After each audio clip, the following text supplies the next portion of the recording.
Hi, kumusta po ang ating mga pangarap? 'Di ba lahat po tayo ay may mga pangarap? At ang ganito pa ang nangyayari, habang tayo ay tumatanda, lumalaki ang ating pamilya at mas lumalaki ang halaga ng ating pangarap. At habang lumalaki, halos nagiging imposible na magkatotoo ang ating mga pangarap, 'di ba? So, ang mabuti po, habang kaya pa ng ating katawan, mag-umpisa na mag-ipon. Ayan, kung tayo po ay magiging empleyado lang, 'di ba ang liit po ng ating maiipon.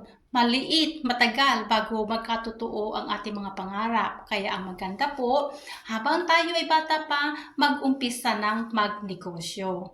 Ayan po. At ako po ay merong maisasuggest sa inyo na sa maliit na halaga, pwede nang mag-umpisa. Dahil kadalasan po, ang mga tao gustong magnegosyo pero wala silang pang-capital.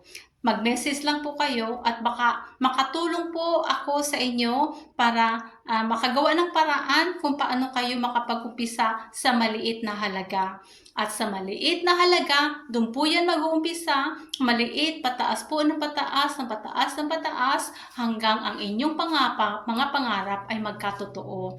At ang ating pong mga maiiwan na pamilya ay nakaset up sila for life.